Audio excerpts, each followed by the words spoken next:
नमस्कार मित्रांनो, कसे आहात सगळे? मस्त मजेत ना? एस क्लास एज्युकेशन बाय सुहानीमध्ये तुम्हा सर्वांचं मनापासून स्वागत आहे.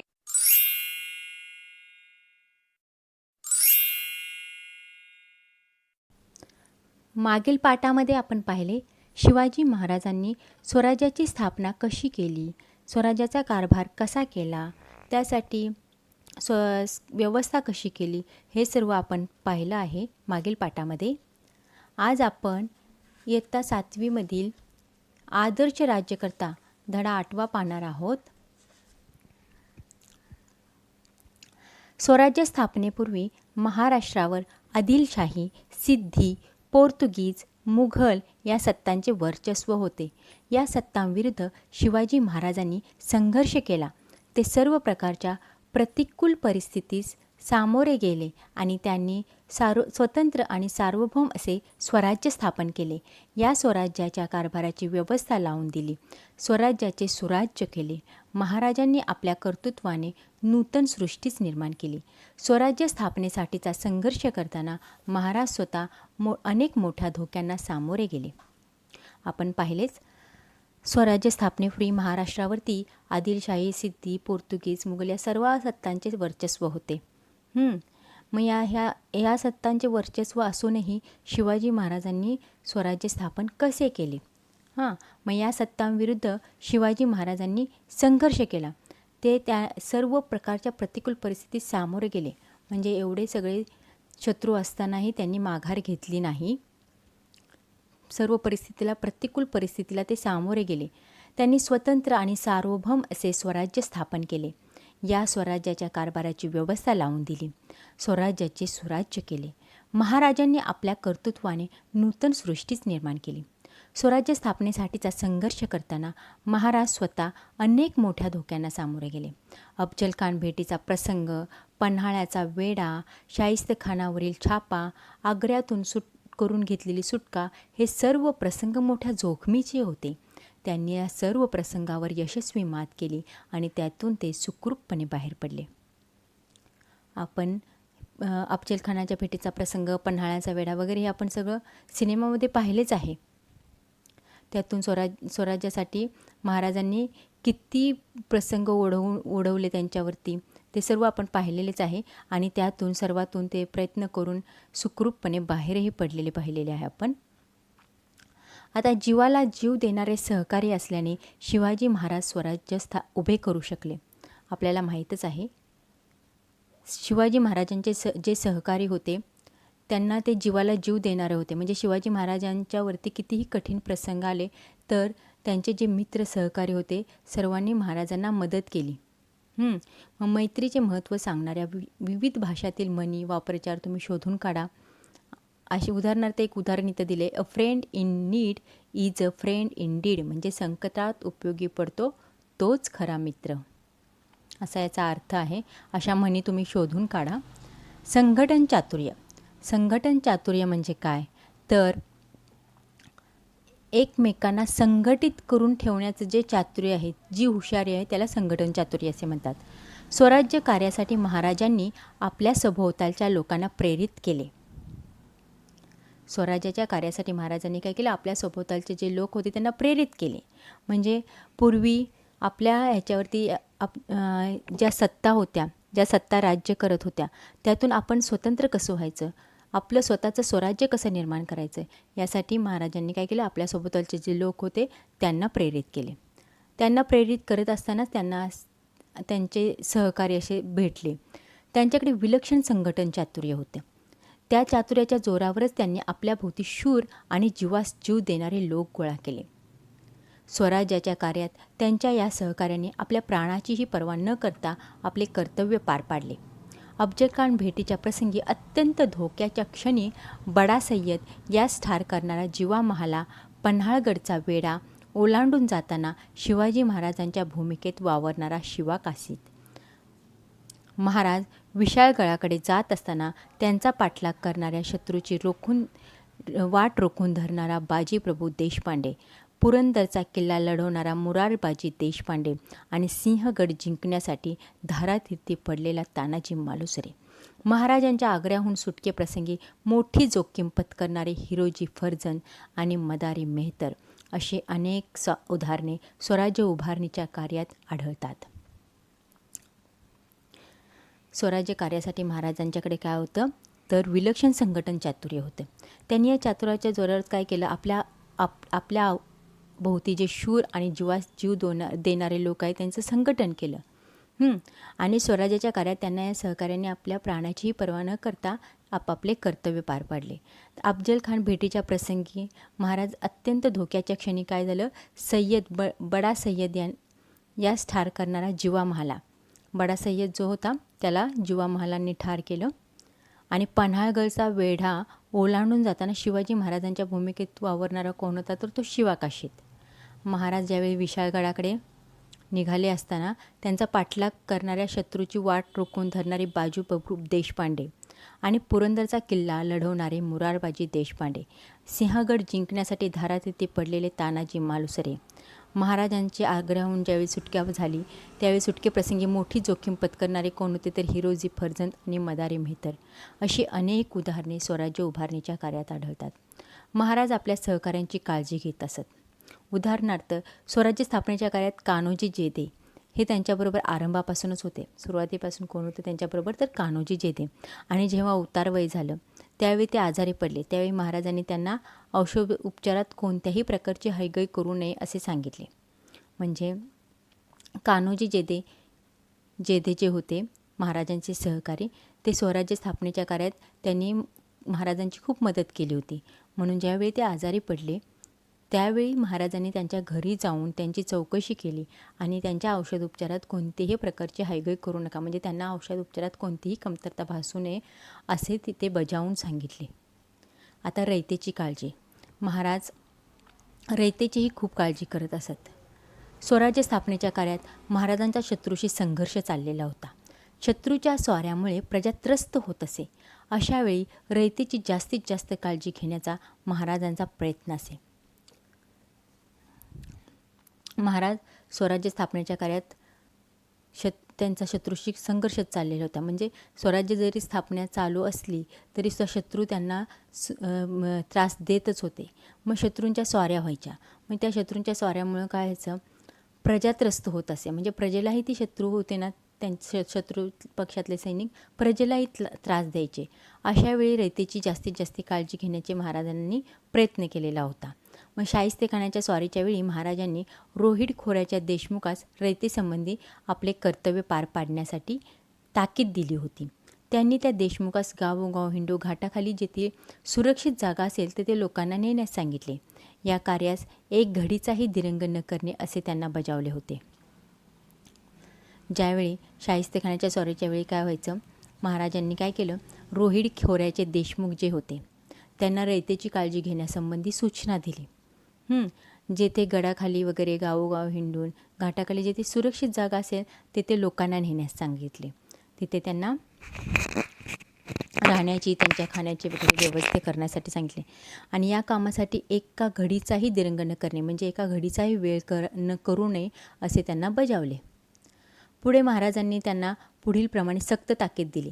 जर रयतेशी अशी काळजी घेतली तर मुघल सैन्य येईल, घेतली नाही, जर रयतेची तुम्ही काळजी घेतली नाही तर मुघल सैन्य येईल, लोकांना कैद करेल आणि त्याचे पाप तुमच्या माथी बसेल, असं त्यांनी बजावून सांगितलं. म्हणजे जर तुम्ही रयतेची काळजी घेतली नाही तर मुघल सैन्य काय करेल, आपल्या लोकांना, आपल्या रयतेला कैद करेल आणि हे कैद केल्यामुळं त्याचे जे पाप आहे ते तुमच्या माथी बसेल.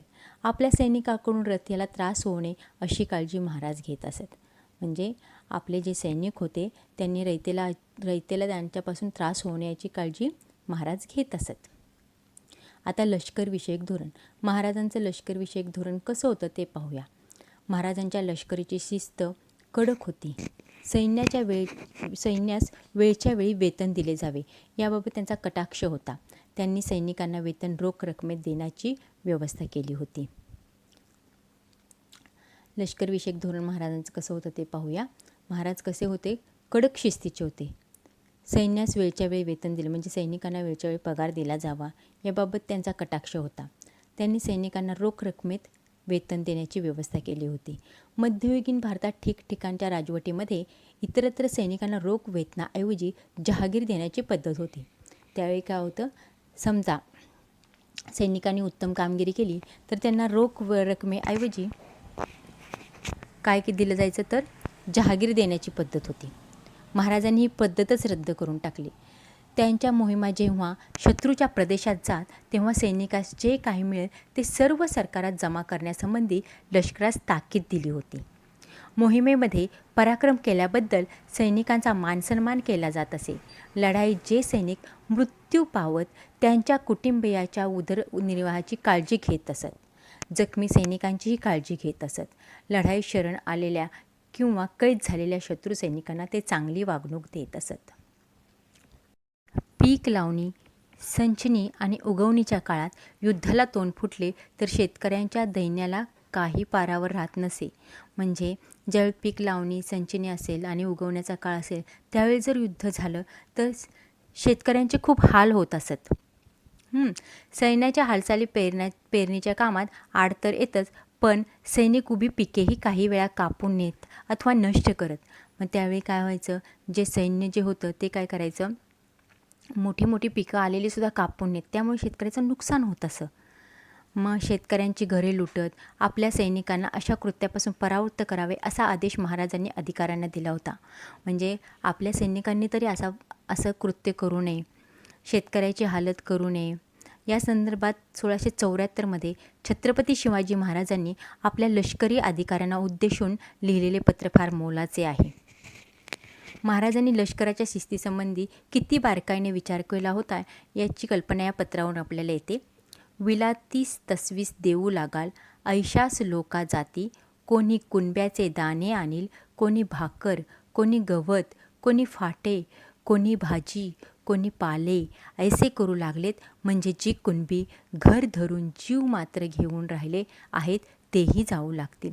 कित्येक उपाशी मराया लागतील. म्हणजे त्याला ऐसे वाटेल की मोगल मुलकात आले त्याहूनही अधिक तुम्ही, ऐसा तळतळाट होईल. विलातीस तसवीस देऊ लागाल, जर तुम्ही शेतकऱ्यांना त्रास द्याल तर ऐशास लोका जाती, कोणी कुणब्याचे दाणे आणेल. कोणी काय होईल, कुणब्याचे दाणे म्हणजे शेतकऱ्यांनी जे पिकवलेले धान्य आहेत ते आणाल. कोणी कुणब्याची भाकर आणाल, शेतकऱ्यांनी स्वतःसाठी जी भाकर बनवली आहे ती आणाल. कोणी गवत आणाल, कोणी त्यांचे गवत आणाल. कोणी फाटे म्हणजे जळणासाठी वर्षभर शेतकरी आपल्याला जळणासाठी वगैरे जी जळण गोळा करून ठेवत असेल ते घेऊन येतील सैनिक. कोणी भाजी आणाल, शेतकऱ्यांनी स्वतःसाठी लावलेली, स्वतःच्या कुटुंबासाठी लावलेली भाजी असेल ते आणाल तुम्ही. कोणी पाले आणाल. ऐसे करू लागले. जर तुम्ही असे करू लागलात, सैनिकांना उद्देशून महाराजांनी म्हटलेले आहे की जर तुम्ही असे करू लागलात तर जे शेतकरी, जे कुणबी घर धरून जीव मात्र घेऊन राहिले आहेत, म्हणजे जे शेतकरी जिथे राहिलेले आहेत तेही निघून जातील इथून. कित्येक उपाशी मारायला लागतील. म्हणजे सैनिक असे त्रास देत आहेत म्हणून तिथून ते निघून जातील. काही तर उपाशी मरतील. मग त्यांना असे वाटेल की मोगल मुलकात आले त्याहूनही अधिक ऐसा तळतळाट होईल. म्हणजे मोगल मुलकात जेवढा त्रास नव्हता तेवढा आपलेच सैनिक आपल्याला त्रास देत आहेत असं त्यांना वाटू लागेल. म्हणून महाराजांनी सैनिकांच्या अधिकाऱ्यांनी सक्त ताकीद दिली होती की शेतकऱ्यांना त्रास द्यायचा नाही. 1674मध्ये महाराजांनी हे लष्करी अधिकाऱ्यांना उद्देशून हे पत्र लिहिलेलं होतं. आता सहिष्णू वर्तन. महाराजांना ज्या सत्तांबरोबर संघर्ष करावा लागला त्याच्यापैकी आदिलशाह, मुघल आणि सिद्धी या सत्ता इस्लामी होत्या. मात्र त्यांच्याशी संघर्ष करताना महाराजांनी स्वराज्यातील मुसलमानांना आपले प्रजाजन मानले. अफजल खानाच्या भेटीच्या वेळी महाराजांच्या सैन्यात सिद्दी इब्राहिम हा विश्वासू सेवक होता. सिद्दी हिलाल हा महाराजांच्या सैन्यातील सरदार होता. स्वराज्याच्या आरमारात दौलत खान हा महत्त्वाचा अधिकारी होता. म्हणजे महाराजांनी आदिलशाह, मुघल आणि सिद्दी या सत्तांच्या बरोबर संघर्ष केला. त्या जरी इस्लामी होत्या तरी महाराजांच्या पदरीसुद्धा इस्लामी अधिकारी होतेच. म्हणजे महाराजांनी आपल्या स्वराज्यातील जे मुसलमान होते त्यांना आपले प्रजाजनच मानले. मग ते इस्लाम आहेत म्हणून त्यांचा द्वेष केला असं नाही. अफजल खानाच्या भेटीच्या वेळी महाराज ज्यावेळी गेले होते त्यावेळी त्यांच्या सैन्यात सिद्दी इब्राहिम हा इस्लामच होता, पण हा त्यांचा विश्वासू सेवक होता. सिद्दी हिलाल हा महाराजांच्या सैन्यातील एक सरदार होता. स्वराज्याच्या आरमारात दौलत खान हा त्यांचा महत्त्वाचा अधिकारी होता. महाराजांनी जे आरमार उभारले होते त्याचा महत्त्वाचा अधिकारी कोण होता तर दौलत खान, तोही इस्लामीच होता. मग महाराजांचे जे धार्मिक धोरण सहिष्णू होते. शत्रूकडून एखादा प्रदेश जिंकून घेतला असता तेथील मुस्लिम धर्मस्थळांना आधीपासून प्राप्त असलेल्या सोयी सवलती ते तशाच चालू ठेवत. महाराजांनी युद्धात जर एखादा इस्लाम प्रांत जर जिंकून घेतला तर त्यामध्ये पहिल्या ज्या सोयी सवलती असतील त्या ते तशाच चालू ठेवत. लोकांच्याकडून त्या सोयी सवलती रद्द करीत नसत, त्या तशाच चालू ठेवत असत. त्यांच्या सहिष्णू धार्मिक धोरणाबद्दल समकालीन इतिहासकार खाफी खान काय म्हणतो, शिवाजीने आपल्या सैनिकांसाठी असा सक्त नियम केला होता की मोहिमेवर असताना मशिदीला धक्का लागू नये. कुराणची एखादी प्रथा ती पडल्यास तिला पूज्य भाव दाखवून ती मुसलमान व्यक्तीच्या स्वाधीन करावी. शिवाजी महाराजांचं जे सहिष्णू धार्मिक धोरण होतं त्याबद्दल इतिहासकार खाफी खान असे म्हणतात की शिवाजीने आपल्या सैनिकांना सक्त नियम केला होता की जेव्हा मोहीम चालू असेल किंवा युद्ध चालू असेल तर मशिदी आपल्याला माहीत आहे इस्लाम धर्मांची आपलं कसे मंदिर आहेत तशी त्यांची मशीद असते. त्यामुळे मशिदींना अजिबात धक्का लावायचा नाही. आणि कुराण एक त्यांचा कसा ग्रंथ आहे, धर्मग्रंथ आहे, त्याची एखादी प्रत सापडली तर तिला पूज्यभाव दाखवून ती मुसलमान व्यक्तीच्या स्वाधीन करायची. म्हणजे ते मुसलमानांचा ग्रंथ आहे म्हणून त्याचा द्वेष करायचा नाही. ती जर सापडली तर ती एखाद्या मुसलमान व्यक्तीच्या स्वाधीन करायची. स्वातंत्र्याची प्रेरणा. शिवाजी महाराजांच्या स्वराज्य स्थापनेच्या प्रयत्नांना एक वेगळं मूल्य आहे. ते मूल्य स्वातंत्र्याचं आहे. दुसऱ्या कोणत्याही सत्तेचे वर्चस्व न मानता आपले स्वतंत्र व सार्वभौम अस्तित्व ठेवणे हा हेतू त्यामागे आहे. परकीय आणि अन्यायी सत्तांच्या विरोधात संघर्ष करताना महाराजांनी इतरांनाही स्वातंत्र्याची प्रेरणा दिली. मुघलांच्या सेवेत असलेला छत्रसाल जेव्हा महाराजांना भेटला तेव्हा त्यांनी त्यास बुंदेलखंडात स्वतंत्र राज्य निर्माण करण्याची प्रेरणा दिली. स्वातंत्र्याची प्रेरणा. शिवाजी महाराजांच्या स्वराज्य स्थापनेच्या प्रयत्नांना एक वेगळं मूल्य आहे. वेगळं मूल्य आहे म्हणजे एक वेगळं महत्त्व आहे. ते मूल्य म्हणजे स्वातंत्र्याचे आहे. दुसऱ्या कोणत्याही सत्तेचे वर्चस्व न मानता आपले स्वतंत्र आणि सार्वभौम अस्तित्व ठेवणे हा त्यामागे हेतू आहे.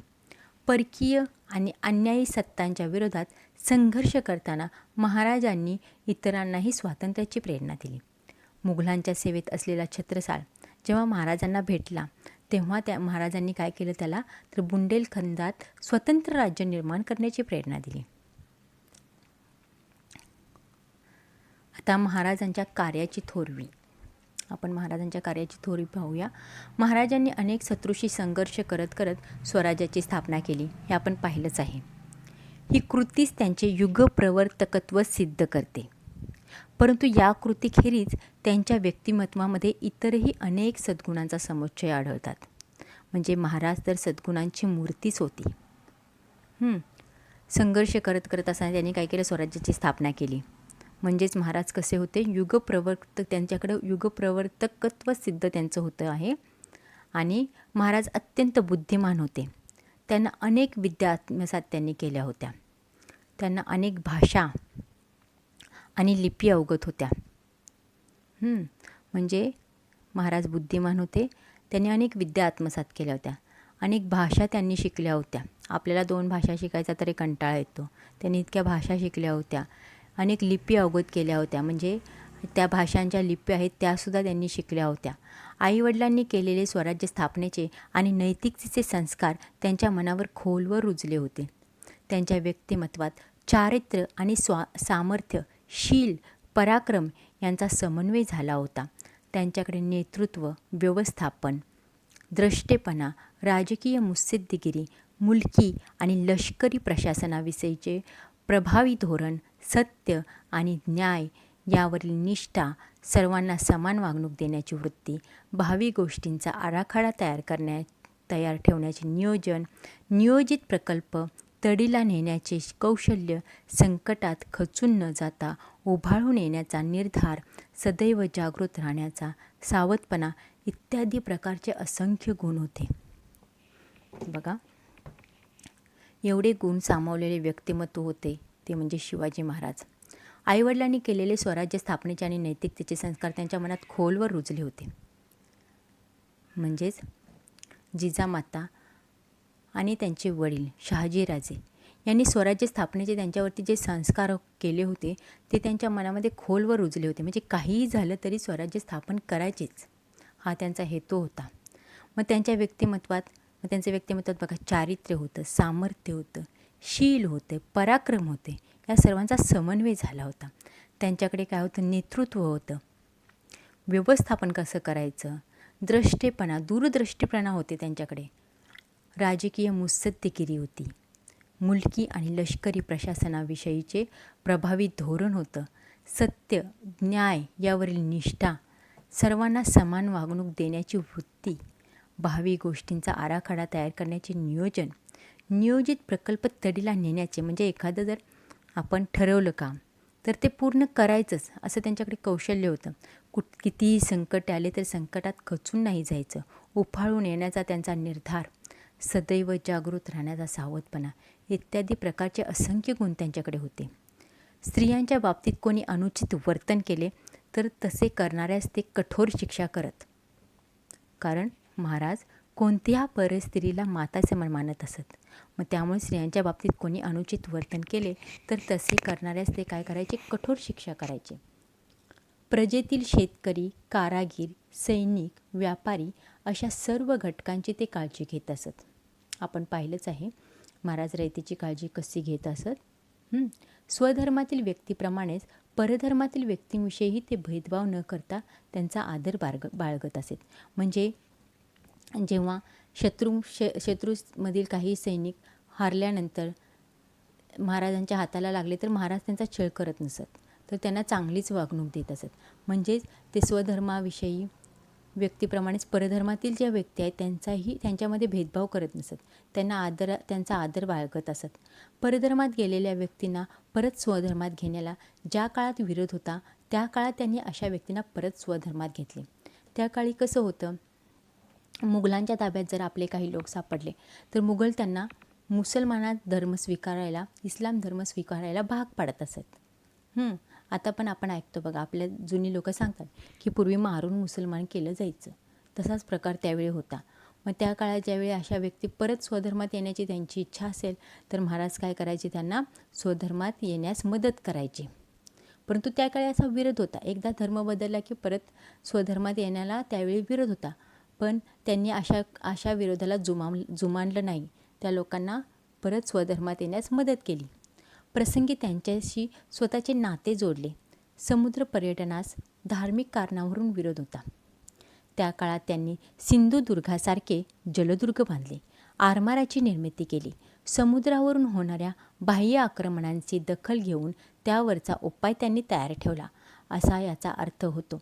त्या राज्याभिषेकाद्वारे स्वराज्याचे अधिकृत राजे बनले.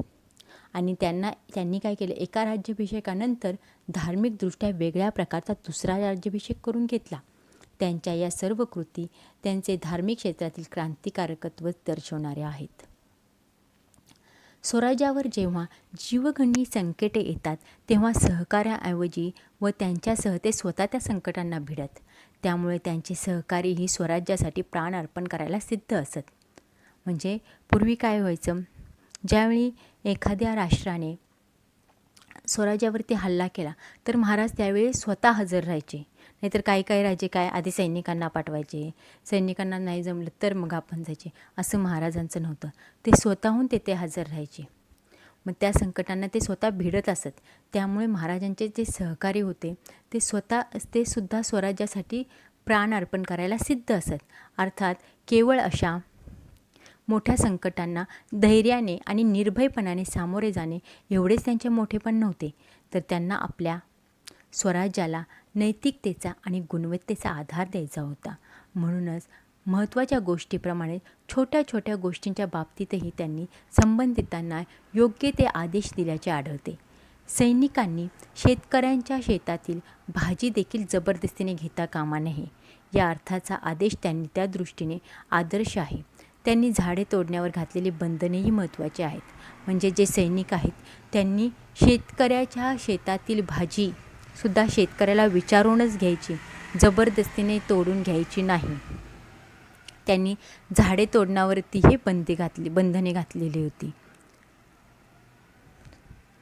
आता पूर्वीच्या काळी महाराजांचा असा विचार होता की झाडे तोडू नयेत वगैरे वगैरे. म्हणजे तेव्हासुद्धा वृक्ष संवर्धनाची गरज होती आणि आतासुद्धा वृक्ष संवर्धनाची गरज आहे. मग तुम्हाला असा प्रश्न विचारला आहे, ते वृक्ष संवर्धन करणे का गरजेचं आहे? तर याचं उत्तर जरा विचार करून तुम्ही शोधायला हवं. किल्ल्यावरील कचरा इकडे तिकडे कुठेही न टाकता परसात जाळावा आणि त्याच्यावर राखेवर भाजीपाला पिकवावा असा त्यांचा आदेश होता. ते स्वराज्याची उभारणी करताना बारीक सारीक बाबींकडे किती लक्ष देत होते यावरून हे स्पष्ट होते. ते केवळ योद्धे नव्हते, तर एका नव्या स्वतंत्र, नीतिमान आणि सुसंस्कृत समाजाची निर्मिती करणारे शिल्पकार होते. त्यांची थोरवी सर्वांगीण आहे. बघा, किल्ल्यावरती जो कचरा इकडे तिकडे पडायचा तो कुठेही टाकायचा नाही. कुठेही इकडे तिकडे न टाकता काय करायचं, तर तो जमा करायचा आणि परसात जाळायचा. जाळल्यानंतर काय होतं, त्याची जी राख होते ते एक खत तयार होतं. मग त्या राखेवरती ते जे खत तयार झाले आहे ते भाजीपाला जो लावलेला असायचा त्याला घालावं असा त्यांचा आदेश होता. ते स्वराज्याची उभारणी करताना बारीक सारीक बाबींकडे खूप लक्ष द्यायचे, यावरून हे स्पष्ट होते. ते केवळ योद्धे होते असे नाही, तर एका नव्या स्वतंत्र, नीतिमान, सुसंस्कृत समाजाची निर्मिती करणारे शिल्पकार होते. म्हणजे त्यांना असं वाटायचं आपला शेतकरी, आपला सैनिक असो, आपली रयत असो स्वतंत्र राहिली पाहिजे. तिने एकामेकावरती अवलंबून न राहता स्वतःचं सगळं स्वतः करता आलं पाहिजे, म्हणजे स्वावलंबी बनली पाहिजे असा त्यांचा हेतू होता. म्हणूनच ते एका नव्या स्वतंत्र, नीतिमान आणि सुसंस्कृत समाजाची निर्मिती करणारे शिल्पकार होते. त्यांची थोरवी सर्वांगीण आहे. राष्ट्रीय चळवळीमध्ये महाराज हे एक मोठे प्रेरणास्थान होते. महात्मा ज्योतिराव फुले यांनी समतेच्या संघर्षामध्ये पोवाड्याद्वारे महाराजांची महती सांगितली आहे. तुम्हाला माहितीच असते महात्मा ज्योतिराव फुले कोण होते. महात्मा ज्योतिराव फुले आणि सावित्रीबाई फुले यांनी स्त्री शिक्षणासाठी खूप प्रयत्न केले होते. त्यांच्यामुळेच आज आपण शिक्षण घेत आहोत. महात्मा ज्योतिराव फुले यांनी छत्रपती शिवाजी महाराजांवर सन 1869 एक पोवाडा केला. त्याचा काही भाग इथे दिला आहे. शिवाचा गजर जय नामाचा झेंडा रोविला, क्षेत्राचा मेळा मावळ्याचा शिकार खेळला, माते पायी ठेवी डोई गर्व नाही काडीचा, आशीर्वाद घेई आईचा, आला बला घेई आवडता होता जिजीचा, पवाडा गातो शिवाजीचा, कुळवाडी भूषण पवाडा गातो भोसल्याचा, छत्रपती शिवाजीचा. महात्मा ज्योतिराव फुले यांनी 1869 शिवाजी महाराजांच्यावरती एक पोवाडा केला होता. त्यांनी काय सांगितलं आहे, तर हा जो शिवबा होता तो कसा होता, तर स्त्रीला माते समान मानायचा. परस्त्री म्हणजे मी एक राजा आहे आणि सामान्य मातेच्या पाया कसं पडावं असं त्याला कधीच वाटलं नाही. असा गर्व त्यांनी कधीच केला नाही. कुठली परस्त्री दिसली की ते महाराज त्याच्या पाया पडायचे, तिच्या पाया पडायचे आणि त्यांच्याकडून आशीर्वाद घ्यायचे.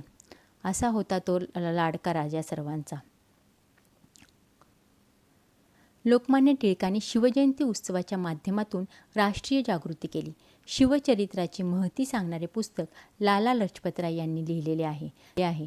तमिळ काव्याचे पितामह सुब्रमण्यम भारती यांनी शिवाजी महाराजांचे हे आपल्या सहकाऱ्यांना म्हणून उद्देशून बोलत आहेत असा प्रसंग कल्पून काव्यरचना केली आहे. विश्वकवी रवींद्रनाथ टागोर यांनी महाराजांवर एक दीर्घ कविता लिहिली आहे. महाराजांच्या राज्य साधनेच्या प्रयत्नाकडे ते थोर ध्येय साधनेचे प्रयत्न म्हणून पाहतात. सर जदुनाथ सरकार यांनी शिवाजी अँड हिज टाइम्स या ग्रंथामध्ये छत्रपती शिवाजी महाराजांच्या कार्याचा गौरव केला आहे. पंडित जवाहरलाल नेहरू यांनी महाराजांबद्दल असे म्हटले आहे की महाराज हे केवळ महाराष्ट्राचेच नव्हे तर साऱ्या राष्ट्राचे राजे होते. त्यांचे आपल्या देशावर फार प्रेम होते आणि मानवी सद्गुणांचे ते साक्षात प्रतीक होते. भारतातील सर्व भाषांमध्ये महाराजांची प्रेरणा आणि आदर्श सांगणारे साहित्य निर्माण झालेले आहे. लोकमान्य टिळक आपल्याला माहीतच आहेत. लोकमान्य टिळकांनी काय केलेलं, शिवजयंती आणि गणेशोत्सव चालू केलेले. शिवजयंती उत्सवाच्या माध्यमातून त्यांनी राष्ट्रीय जागृती केली होती. शिवचरित्राची महती सांगणारे पुस्तक लाला लजपतराय यांनी लिहिलेले होते. तमिळ काव्याचे पितामह सुब्रमण्यम भारती यांनी शिवाजी महाराज आपल्या सहकाऱ्यांना उद्देशून बोलत आहेत असा एक प्रसंग कल्पून काव्यरचना केली आहे. आणि विश्वकवी रवींद्रनाथ टागोर यांनी काय केलं, महाराजांच्यावरती एक दीर्घ कविता लिहिली आहे. महाराजांच्या राज्य साधनेच्या प्रयत्नाकडे ते थोर ध्येय साधण्याचे प्रयत्न म्हणून पाहतात. रवींद्रनाथ टागोर यांनी महाराजांच्यावरती एक दीर्घ कविता लिहिली आहे. त्यामध्ये त्यांनी महाराजांनी स्वराज्य स्थापना कशी केली, म्हणजे त्यांचे राज्य साधण्याचे जे प्रयत्न होते ते कसे होते, ते थोर ध्येय साधण्याचे प्रयत्न म्हणून ते पाहतात. सर जदुनाथ सरकार यांनी काय केलं, शिवाजी अँड हिज टाइम्स हा ग्रंथच लिहिला आहे. छत्रपती शिवाजी महाराजांचा त्याच्यामध्ये कार्याचा गौरव केला आहे. आणि पंडित जवाहरलाल नेहरू आपल्या भारताचे पहिले पंतप्रधान यांनी महाराजांबद्दल असे म्हटले की महाराज हे केवळ एका महाराष्ट्राचेच राजे नव्हते, तर साऱ्या राष्ट्राचे होते. त्यांचे आपल्या देशावरती फार प्रेम होते आणि मानवी सद्गुणांचे ते साक्षात प्रतीक होते. आपण पाहिलेच आहेत शिवाजी महाराज हे व्यक्तिमत्व कसं होतं, तर सर्व सद्गुण त्यामध्ये भरलेले होते. ते सद्गुणही आपण पाहिलेले आहेत. भारतातील सर्व भाषांमध्ये महाराजांची प्रेरणा आणि आदर्श सांगणारे साहित्य निर्माण झालेले आहे. भारतातच काय, भारताबाहेरील देशांमध्ये सुद्धा महाराजांचा कार्याचा गौरव केला जातो. शिवाजी महाराजांची ही स्वराज्य कार्याची आणि त्याचे सुराज्यात रूपांतर करण्याची प्रेरणा भावी पिढ्यांनाही आदर्श राहील. शिवाजी महाराज एक थोर राष्ट्रपुरुष होते.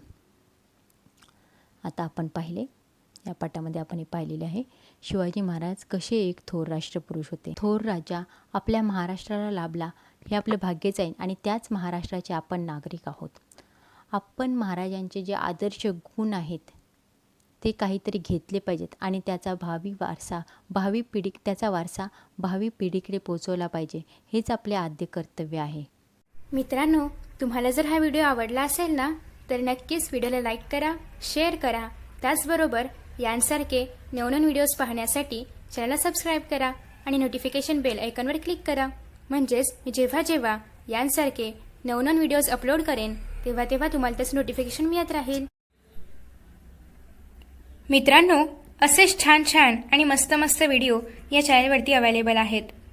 चला तर मित्रांनो, आता या ठिकाणी आपण इथेच विश्रांती घेऊया. पुन्हा भेटूया नवीन पाठासोबत, नवीन व्हिडिओसोबत, नवीन टॉपिकसोबत. तोपर्यंत पाहत रहा S class education by Suhani, तेही सुहानी सूर्यवंशी या चॅनलवरती. So friends, thank you so much for watching this video. See you in next video.